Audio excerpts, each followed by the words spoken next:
بسم الله الرحمن الرحيم.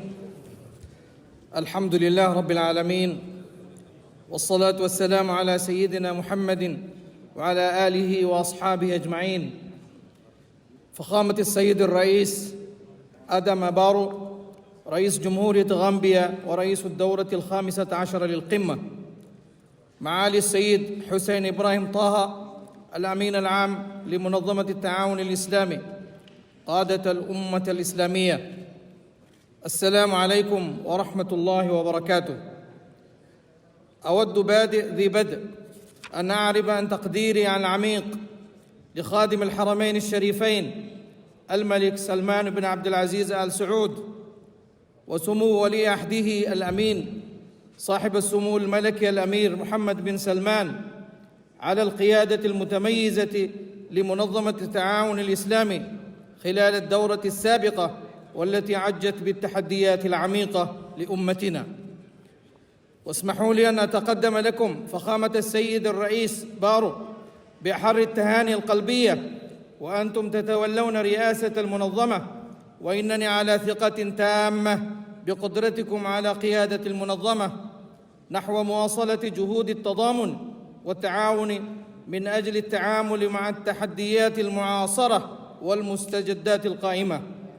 واسمحوا لي أيضاً أن أشكر حكومة غامبيا وشعبها الصديق على الترحيب الحار والضيافة الرائعة التي حظينا بها منذ اللحظة التي وصلنا فيها إلى هذه المدينة النابضة بالحياة. السيد الرئيس، أتحدث أمامكم كمسلم فخور من بلد مسلم يدين مواطنه بنسبة 100% بالإسلام، يسترشدون جميعهم بروح الإسلام القيمة والقوية في كل شؤون حياتهم. لقد شكلتني كمواطن مالديفي تعاليم الإسلام، وأسست تعاليمه منظوري إلى العالم وما يدور فيه من قضايا وشؤون. لقد أعطت حكومتنا الأولوية لتعزيز العلاقات مع العالم الإسلامي، ونحن نسعى جاهدين للتمسك بمبادئ الإسلام داخل حدودنا وخارجها، ونحرص على الوقوف مع إخواننا وأخواتنا، ونحرص في مثل هذه المنابر للتعبير عن همومنا ووجهات نظرنا مع إخواننا المسلمين.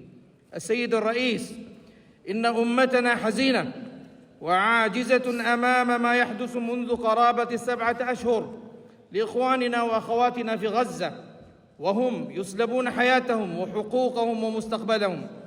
لقد عانى الفلسطينيون لعقود من الزمن معاناة لا يمكن تخيلها. لقد عانوا التهجير والتجريد من الممتلكات والحرمان من أبسط حقوقهم الإنسانية، فقد احتلت أراضيهم وهدمت منازلهم وتحطمت أحلامهم، ومع ذلك وفي خضم الركام واليأس لم ينكسر صمودهم.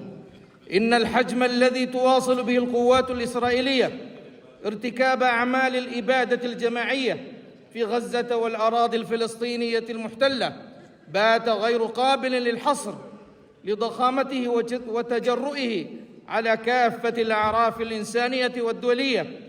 إن هذه الأعمال غير القانونية وغير المبررة ترقى بدون شك إلى مستوى الفصل العنصري. إن المستوى المروع من الدمار والمعاناة في غزة لم يحدث من فراغ، إنه نتيجة للجهل والتقاعس الذي لا يزال سائداً في عالمنا. السيد الرئيس، في كل مكان ننظر إليه وفي كل ركن من أركان العالم نرى تجمعات بالآلاف دعماً لفلسطين ودعوات لوقف إطلاق النار، ومع ذلك فقد استغرق مجلس الأمن التابع للأمم المتحدة ما يقرب من 6 أشهر للدعوة إلى وقف إطلاق النار. وعلى الرغم من هذا التأخير إلا أنها خطوة مرحب بها، ولكن لا يمكن للمجتمع الدولي أن يكتفي بالدعوة إلى وقف إطلاق النار بالدعوات والأقوال، فحرب الإبادة الجماعية لا تزال مستمرة، ويجب تنفيذ الدعوة لوقف إطلاق النار فوراً وبشكل عملي، ويجب ضمان توفير المساعدات الإنسانية الكافية والعاجلة. نحن بحاجة إلى فعل المزيد لمحاسبة إسرائيل على أفعالها، ولإنهاء معاناة الفلسطينيين، ولإحلال السلام في منطقة شهدت الكثير من الصراعات. يجب أن تنتهي هذه الحرب الآن.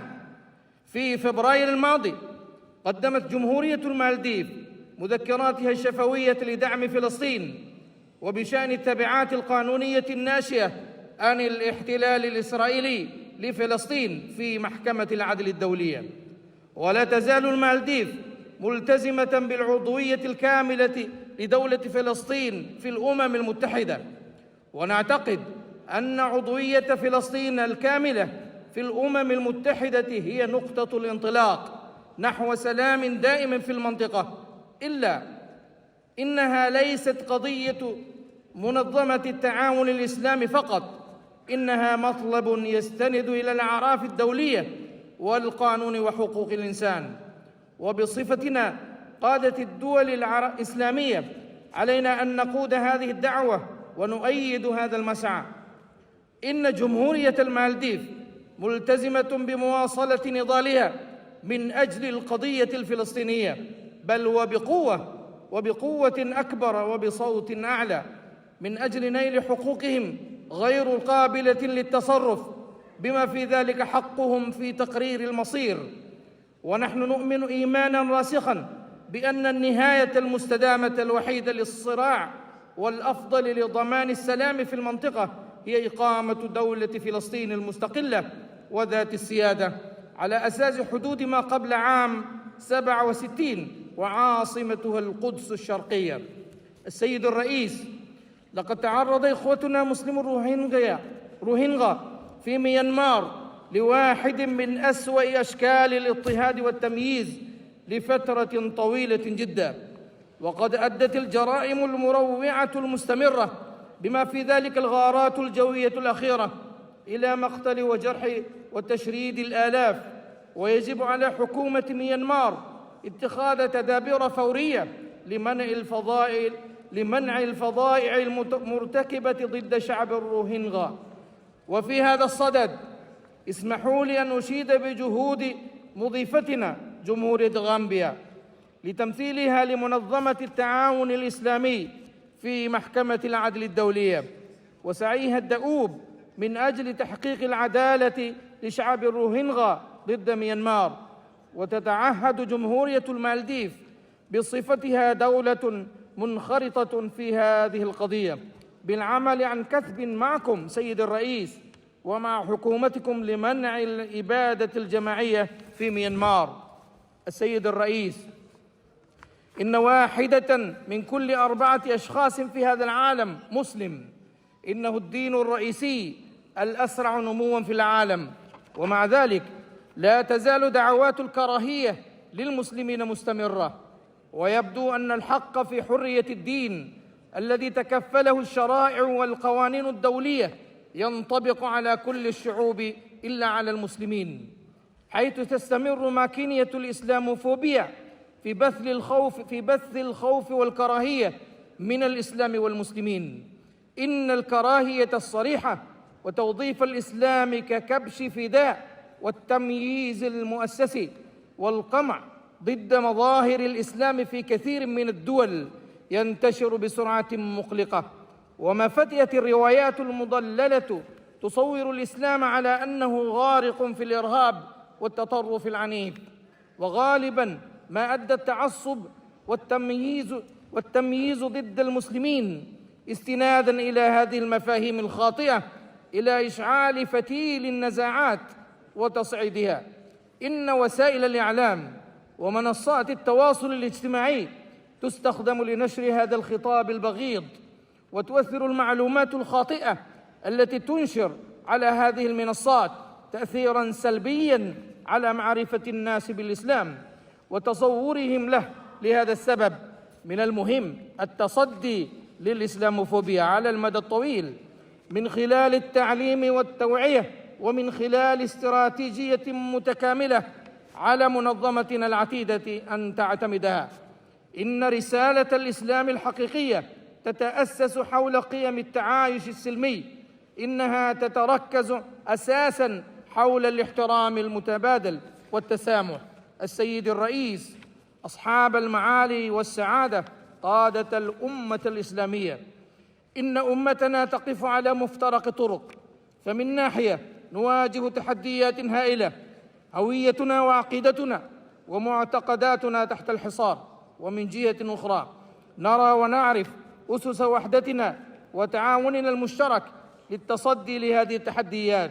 لذا علينا اختيار طريقنا بتعزيز التقارب الإقليمي والتحدث بصوت واحد والعمل معه. نحن عائلة مكونة من 57 دولة، عدد سكاننا يتجاوز 2,000,000,000 نسمة أو يتزايد. لذا إذا نحن عاجزون عن مساعدة إخواننا المسلمين في أجزاء أخرى من العالم. لماذا إذا نحن عاجزون عن مساعدة إخواننا المسلمين في أجزاء أخرى من العالم؟ لماذا نحن غير قادرين على إنهاء الإبادات الجماعية للفلسطينيين؟ لماذا نحن لا نستطيع أن نطالب العالم باتخاذ إجراءات أفضل وأقوى؟ لقد حان الوقت بصفتنا منظمة التعاون الإسلامي لاتخاذ موقف أقوى.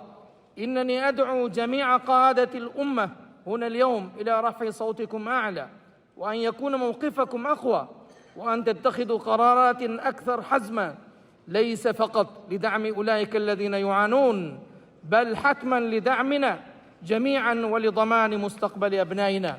السيد الرئيس، بينما نخوض غمار تعقيدات عصرنا، دعونا نتذكر أن قوتنا تكمن في التزامنا الثابت بالإيمان والصلاح. في هذا المنعطف التاريخي الحرج تواجه الأمة الإسلامية تحديات متعددة الأوجه تتطلب اهتمامنا وعملنا الجماعي، فمن الاضطرابات السياسية إلى الفوارق الاجتماعية والاقتصادية، ومن الضغوط الخارجية إلى الانقسامات الداخلية. تقف أمتنا على مفترق طرق، ومع ذلك وفي خضم هذه التحديات هناك أمل تكمن قوة أمتنا في تنوعها ومرونتها وإيمانها الراسخ. ففي أوقات المحن والشدائد تسطع روح الوحدة الحقيقية في أبهى صورها. لذا دعونا نلتزم بتعزيز التضامن داخل مجتمعاتنا وتجاوز الاختلافات والعمل على تحقيق رؤية مشتركة للسلام والعدالة والازدهار للجميع. دعونا نقف ضد الاضطهاد والظلم أينما وجد، ولندافع عن حقوق وكرامة كل فرد بغض النظر عن خلفيته أو معتقده. دعونا نسخر قوة التعليم والابتكار والتعاون للارتقاء بمجتمعاتنا وتمكين الأجيال القادمة من أن تصبح عوامل للتغيير الإيجابي. فلنسعى معا لتحقيق تعاليم الإسلام الخالدة بتعزيز التراحم والرحمة والمساواة، وبناء عالم يسترشد بمبادئ العدل والبر. أسأل الله تعالى أن يسبل الهداية على أمتنا، وأن يبارك في شعوبنا، وأن يرفع المعاناة عن المسلمين في جميع أنحاء العالم، وأن يمن علينا بالسلام والرخاء والسعادة، وأن يبارك جهودنا الساعية للتمسك بقيم أمتنا والوفاء بمسؤولياتنا الجماعية تجاه الإنسانية. أشكركم، والسلام عليكم ورحمة الله وبركاته.